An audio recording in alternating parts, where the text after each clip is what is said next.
자, 이제 집합 첫 번째 얘기를 한번 해봅시다. 제일 처음에 집합에서 알아야 될 거는 용어들부터 좀 알아봐야 될 것 같아. 자, 첫 번째 용어 볼게요. 집합이라는 용어 있습니다. 집합, 그냥 쉽게 모임이에요. 무언가를 모아놓는 거죠. 그래서 우리 반 애들의 모임. 그럼 우리 반 1번부터 우리 반에 한 37번까지 있다. 그러면 반에 있는 애들 1번부터 37번까지 딱 모아놓으면 우리 반 집합이 되는 거죠. 이런 식으로 대상을 명확히 구분할 수 있는 애들을 모아놓은 모임을 집합이라고 합니다. 자, 그러면 그 다음에 이제 원소라는 용어는 집합에 있는 구성원, 집합의 구성 요소, 요거를 원소라고 그래요. 자, 예를 들어서 1, 2, 3을 원소로 갖는 집합이 있어. 자, 1, 2, 3을 모아놓은 거죠. 요 모임에서 1, 2, 3 요거를 이 집합의 원소라고 얘기를 하는 겁니다. 자, 그 다음에 이제 기호를 좀 볼게요. 자, 요 삼지창 기호, 요거는 집합의 원소를 나타내는 기호야. 자, 요 집합을 아까 예로 든 요 집합 위에 1, 2, 3을 원소로 하는 집합을 A라고 해봅시다. 자, 그러면 1이라는 놈은 이 A 집합의 원소죠. 그럼 1이 A의 원소다라는 거를 기호로 이렇게 표현합니다. 삼지창 기호로. 또 2도 A의 원소죠. 그럼 2도 A의 원소다 이렇게 표현해요. 3도 A의 원소다 이렇게 표현한다고. 자, 그런데 4 같은 경우는 집합 A의 원소가 아니죠. 그러면은 4는 A의 원소가 아니다 이렇게 이런 식으로 표현하면 돼요. 그래서 어느 집합의 원소인지 아닌지를 표현하는 기호, 요 삼지창 기호를 이용을 합니다. 자, 그 다음에 이제 집합 표현하는 방법들을 좀 볼게요. 집합을 표현하는 방법에는 크게 두 가지 방법이 있어요. 원소나열법과 조건제시법 이렇게 얘기를 할 수 있고요. 나중에 한 개 더 추가하면 이제 그림으로도 표현할 수 있어요. 이렇게 그림까지 얘기하면 이제 세 가지 표현 방법이 있어요. 자, 원소나열법이라는 거는 이런 거죠. 자, 실제로 그 집합에 있는 원소들은 일일이 다 나열해 놓는 거야. 1, 2, 3 이런 식으로 집합의 원소들을 직접 다 써서 나열해서 표현한 방법이 원소나열법이고요. 자, 조건제시법은 이렇게 쓰는 겁니다. 자, 집합이 있을 때 막대기를 갖고 이렇게 두 칸으로 구별을 하는데 앞쪽 칸, 뒤쪽 칸으로 구별해요. 앞쪽 칸은 집합의 원소를 쓰는 칸이에요. 그다음 뒤쪽 칸은 이 원소들이 만족해야 되는 원소가 만족시켜야 하는 조건을 써주는 칸이에요. 하는 조건을 써주는 칸입니다. 자, 그래서 요 위에 1, 2, 3을 요 A라는 집합을 조건집합으로 표현하면 이런 식으로 표현하는데 A 집합 원소는 X다 이렇게 쓰고 자, 근데 이 뒤에다 조건 X가 만족해야 되는 조건을 써주는 거야. X는 1, 2, 3, 3 이하이면서 그러면서 X는 자연수 이런 식으로 써주게 되면 이 뒤에 조건을 만족하는 X 값들을 원소로 갖는 집합이다라는 소리죠. 그래서 요 집합, 이렇게 표현한 집합은 요 위에 집합과 똑같은 집합이 되는 거지. 그래서 이렇게 집합의 원소들을 나타내는 어떤 일반적인 문자, 그 다음 요 뒤에다가 X, 그 X가 만족해야 되는 조건을 써줘서 표현하는 방법이 이제 조건제시법이에요. 여러분이 나중에 이 문제 풀 때 조건제시법을 해석하는 걸 잘해야 돼. 그러니까 이 뒤에 조건에 대한 분석을 잘해야겠죠.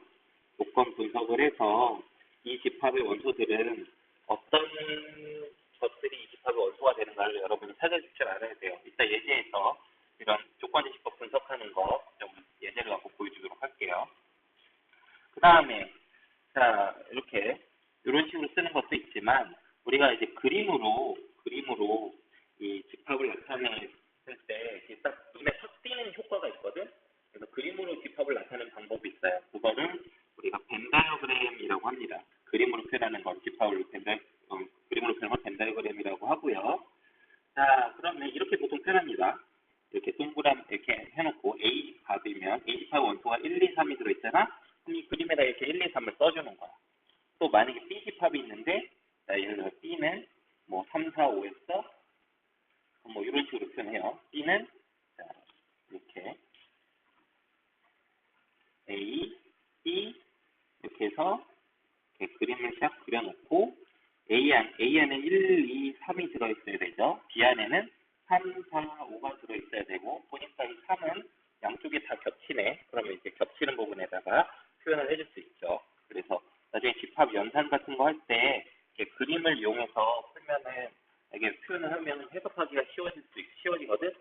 그래서 집합을 그림으로도 나타냅니다. 그래서 집합을 표현하는 방법은 원소나열법, 조건제시법, 벤 다이어그램 이렇게 세 가지 방법이 있어요. 자, 그다음에 집합을 분류하는 걸 보도록 할게요. 집합을 분류하는 거는 유한집합, 무한집합 이런 표현이 있어요. 유한집합은 말 그대로 한 개가 있는 집합이야. 유한, 한 개가 있어요. 그러니까 원소의 개수를 셀 수가 있는 집합, 유한계라서. 원소 개수가 뭐 10개다, 20개다 이런 식으로 원소 개수를 정확하게 셀 수 있는 원소의 개수를 정확히 셀 수 있는 집합을 유한집합이다라고 생각을 하면 되겠습니다. 반대로 무한집합은 원소가 무한히 많아. 그러니까 너무 많아. 무한계야, 무한계. 그래서 원소가 몇 개다라고 정확하게 콕 집어서 얘기할 수가 없어. 원소의 개수를 셀 수가 없는 집합이죠. 그게 무한집합이에요. 예를 들어서 아까 계속 예로 들고 있는 1, 2, 3이라는 집합은 원소 개수가 3개죠. 이건 유한집합이에요. 이건 유한집합. 그다음 근데 이제 B라는 집합은 조건제시법 써보자. B라는 집합의 원소는 X야. 근데 X는 자연수 이런 식으로 쓰게 되면 자 이게 이 B라는 집합이 뭐냐면 원소를 1, 2, 3, 4, 5, 6, 7, 8 이런 식으로 해서 모든 자연수들을 원소로 갖는 집합이 B가 되는데 자연수는 개수가 몇 개죠? 무한히 많죠. 그래서 B는 이런 집합 B는 무한 집합이 되는 것이죠.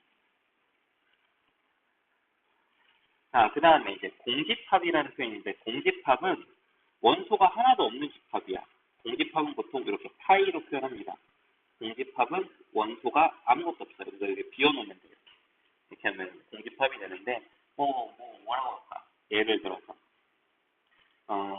이런 집합 원소가 X야. 응? 자 그러면은 자, X는 주사위의 눈인데 주사위의 눈이고 그러면서 X는 두 자릿수 이런 집합 생각해보자. 그러면 주사위의 눈 중에서 두 자릿수를 원소로 갖는 집합이 이 집합이란 말이야. 요 집합 C라고 하자. C집합은. 자, 근데 주사위의 눈은 1, 2, 3, 4, 5, 6밖에 없잖아. 그러니까 두 자릿수는 하나도 없죠. 그러니까 이 C집합의 원소는 아무것도 없게 된다고. 즉 공집합이 된다고. 그래서 이렇게 원소가 하나도 없는 집합. 이거를 공집합이라고 합니다. 그 다음 요거 이제 기호예요. 기호. NA라고 하면은 A집합의 원소의 개수예요. 그래서 여기서 보면은 NA 하면 요거는 3이 되겠죠. 원소 개수 3이니까. B는 그 다음 요 B 같은 경우는 무한집합이라 원소 개수 셀 수가 없으니까 NC라고 쓰면 개수가 무한개죠. 이건 뭐 표현하기가 애매하네. 그지? 그래서 요거는 무한집합은 나중에 이제 고2 때 가면은 미적분 넘어가면 이 인피니티, 무한대라는 기호가 있어요. 뭐 이렇게 표현할 수는 있긴 한데요. 일단은 여기서 지금 표현할 수 없고 무한집합은. 그 다음 공집합 같은 경우는 C집합의 원소의 개수는 없죠. 그러니까 빵 이렇게 원소의 개수를 셀 때는 이 괄호하고 n 이렇게 쓴 다음에 여기다 집합을 써주는 거야.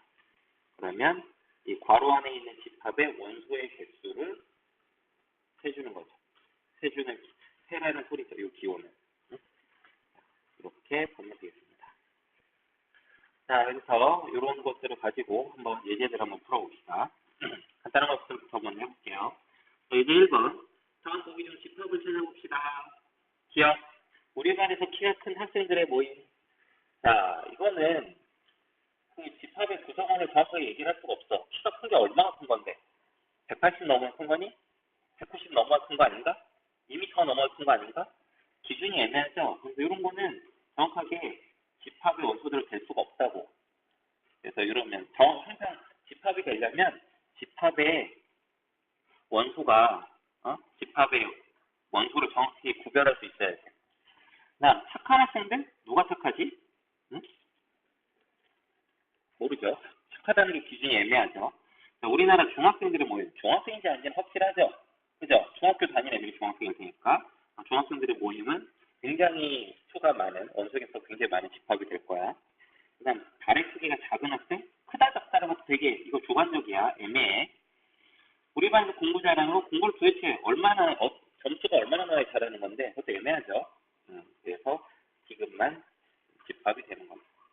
어쨌든 집합이란 뭐다? 모임이다. 근데 좀 그 구성원이 명확하게 구별이 돼야지만 집합이라고 얘기할 수가 있어요. 자, 그 다음에 이제 집합 기호 나타내는 거 한번 해볼게요. 자, 15 미만의 3의 배수 전체 집합을 A라고 하자. 자, 우리 A를 한번 조건제시법으로 나타내 볼게요. A 집합 원소는 X인데 X는 15 미만이고 그러면서 X는 3의 배수인 자연수예요. 자연수들을 원소로 갖는 집합이에요. 자, 그러면 이걸 명확하게 알아보기 위해서 원소나열법으로 표현해 볼게요. 15 미만의 3에 대해서 한번 더 써보자. 3, 6, 9, 12 이렇게 되겠죠? 그래서 A라는 집합을 원소나열법으로 나타내면 이렇게 표현할 수가 있어요. 자, 그러면 이제 표현해 봅시다. 3은 1번, 3은 A의 원소가 맞지요. 그 다음 2번, 9도 A의 원소가 맞죠. 그럼 이렇게 쓰면 되겠죠. 그 다음 11은 A의 원소가 아니죠. 그럼 이렇게 쓰면 될 거야. 그 다음 15도 A의 원소가 아니죠. 15 미만이라고 했으니까. 16도 A의 원소가 아니고요. 1은 A의 원소가 아니죠. 3의 배수 아니니까. 이런 식으로 저기 33 기호가 집합 원소인지 아닌지를 나타내는 기호가 되겠습니다.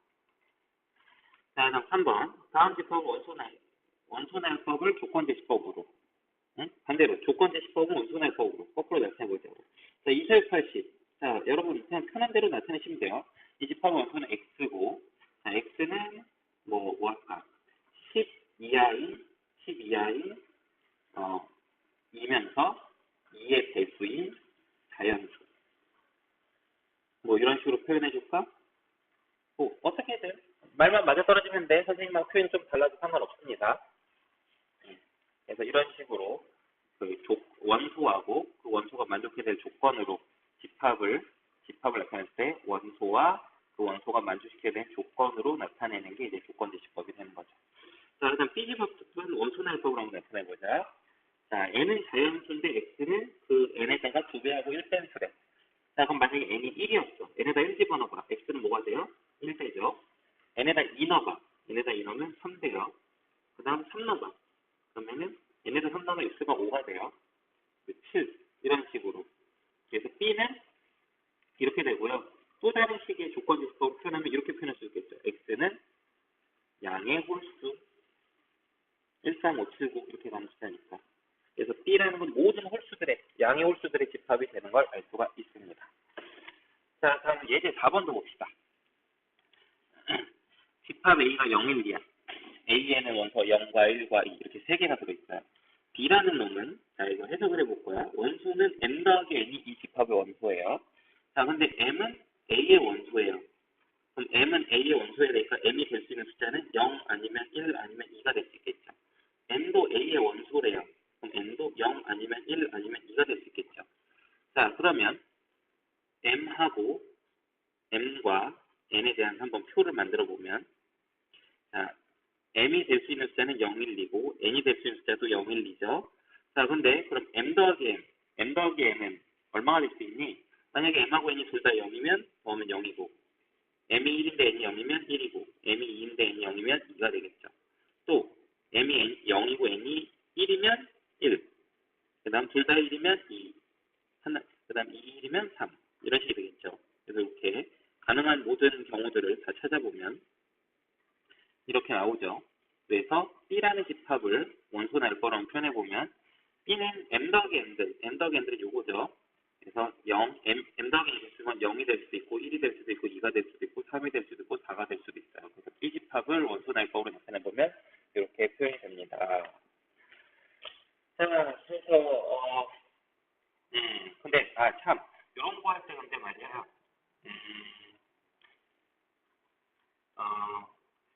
요거 중복되는 것들은 1이 2번 나왔잖아요. 이렇게 계산해보니까 2가 2번 나오고 3번 나오고 중복되는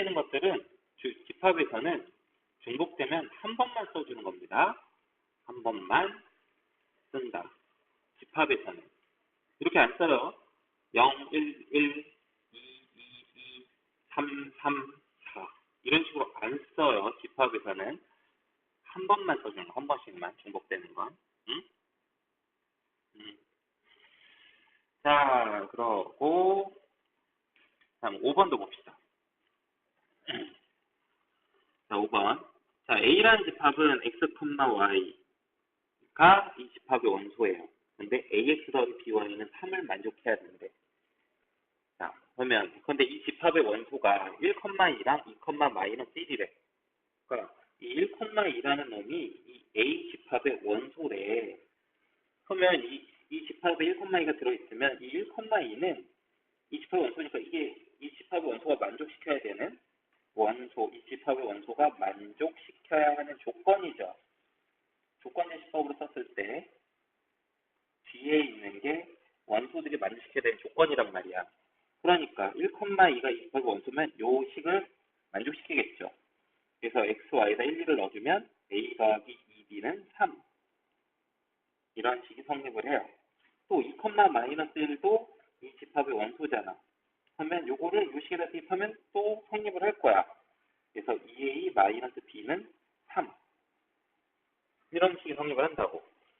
그래서 이 두 식 위에 성립을 해야 되니까 이 두 식을 연립을 해보면 위식에다 2배 해봐. 위식에다 2배 하면 2a 더하기 4b는 6이죠. 그 다음에 두 식을 빼보자. 그럼 마이너스 5b가 마이너스 3. b는 5분의 3이네. b에다 5분의 3을 넣어줘. 여기다 넣어줄까 여기다? 그러면 a 더하기 5분의 6이 3이니까 a는 5분의 9 이러면 되겠다. 그래서 둘을 곱하래니까 둘의 곱은 25분의 27. 이 문제의 정답이 되겠죠. 자, 그래서 조건제시법에서 이 뒤에 써주는 거는 이 집합의 원소가 만족시켜야 하는 조건이다. 라는 거를 이해를 해달라. 이 소리죠. 자, 그 다음에 이제 6번 문제도 한번 해볼게요. 자, 조건제시법 해석하는 그런 문제들이에요. 자, S라는 집합은 원소가 X예요. 원소가 X인데 그 X는 8 미만의 자연수여야 해. 이게 조건이야. 자, 그럼 그 조건을 만족하는 X를 한번 다 찾아보자. 1, 2, 3, 4, 5, 6, 7. 이게 바로 조건을 만족하는 X값들이죠. 그래서 S를 원소 나열법으로 표현해보면 이렇게 표현이 됩니다. 자, 이게 S인데요. 이 S에 대해서 자연수를 원소로 갖는 집합 A가 있어요. A는 자연수만을 원소로 갖는데, 자, 다음 조건을 만족해야 되는데, 자, X가 S의 원소이고, 즉, 자, 가족권, X가 S의 원소래. 즉, X는 1, 2, 3, 4, 5, 6, 7 중에 하나야. 이거 중에 하나고, 그리고 X가 만약에 A의 원소라면, 그러면 반드시 X가 A의 원소라면 반드시 8에서 이 X값을 뺀 것도 이 집합의 원소가 돼야 되는데. 자, 그럼 이게 뭔 말인지 한번 찾아보자. 자, 만약에 X가 1이었어. X가 됐으면 1, 2, 3, 4, 5, 7이잖아. 만약에 X가 1이잖아? 1이 A의 원소라면, 자, 8-1, 7도 A의 원소가 돼야 돼. 만약에 2가 A의 원소라면, X가 2일 때, 따져보면 6이 A의 원소가 돼야 돼. 만약에 3이 A의 원소였다면, 그러면 5가 A의 원소가 돼야 된다. 뭐 이런 소리예요. 4가 A의 원소라면, 8-4이고는 4가 A의 원소가 돼야 된다는 거죠. 그리고 뭐 또 더 해보면, 뭐 5가 A의 원소면 반드시 뭐가 원소가 돼야 돼? 3도 A의 원소가 돼야 돼. 이런 식이에요. 계속. 규칙적이죠, 좀. 6이 A의 원소면 2가 A의 원소가 돼야 되고, 7이 A의 원소면 1이 A의 원소가 돼야 돼. 그래서 여러분이 이런 거, 이 얘기가 이런 말이거든. 이렇게 더 자세하게 풀어보면 이렇게 되고요. 이걸 갖고서는 정리를 해보면 뭘 할 수 있냐면, 이 A 집합에 1이 원소로 들어가 있으면 7도 반드시 이 집합 A의 원소가 돼야 돼요. 그러니까 1하고 7이 항상 같이 다닐 거야. A 집합에 만약에 1이 들어가 있으면 7도 세트로 같이 다닌다. 이런 의미가 돼요. 또 여기도 보면 7이 A 집합 원소면 1이 A 원소가 된다가 7과 1이 항상 세트로 다녀야 되는 거 알 수 있죠. 그런 식으로 보면 2하고 6이 세트로 다녀야 돼. 요 두 개 때문에. 또 3과 5가 세트로 같이 다녀야 돼. 그 다음 4가 A 원소면 4가 A 원소다. 뭐 그런 소리니까 그냥 4만 혼자 단독으로 A 원소가 돼도 되겠네. 자, 그래서 지금 이 A라는 집합은 17, 26, 35, 4 이런 것들을 원소로 갖는 집합이야. 가족권만 만족하는 A들 한번 만약에 다 찾아보면 이런 거지. 17, 17만은 원소로 가져도 돼, A. 근데 1만 단도로 가져서는 안 돼요. 1이 원소로 갖게 되면 7도 무조건 같이 세트로 가져야 돼. 또 26, 35, 또 4 이런 식으로. 응? 그리고 이렇게 가져도 돼. 17과 26을 동시에 갖고 있어도 돼. 또 17과 35를 동시에 갖고 있어도 돼. 봐봐, 이거 한번 가족권에서 넣어봐. 1이 원소니까 7이 원소된 거 성립하죠? 7이 원소니까 1이 원소인 거 성립하고 3이 원소니까 5가 원소인 거 성립하고 5가 원소니까 3이 원소가 되는 거 성립하죠? 뭐 이런 식으로 또 1, 7, 3, 5 이런 것도 되고 뭐 이런 식이야.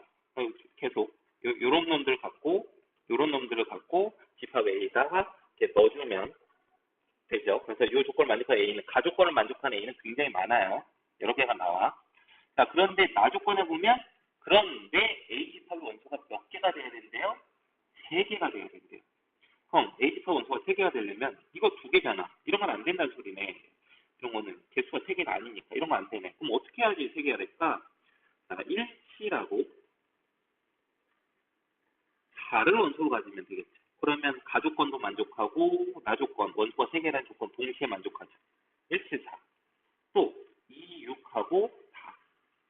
또 3, 5하고 4. 이거 왜?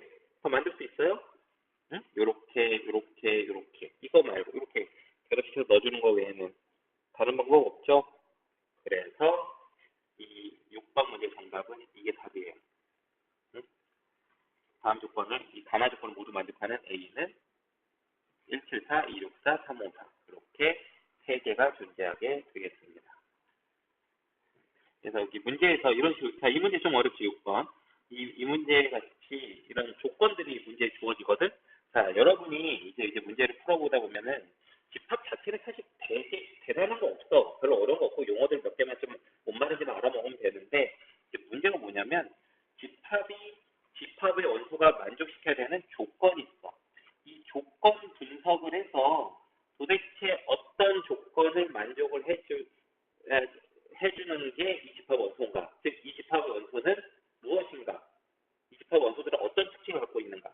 이런 조건을 분석하는 거를 여러분이 열심히 하셔야 돼요. 요거를 차근차근 분석하는 거를 이제 앞으로 문제를 풀면서 열심히 연습을 하셔야 되는데 정확하게 설명하는 연습을 해야 돼.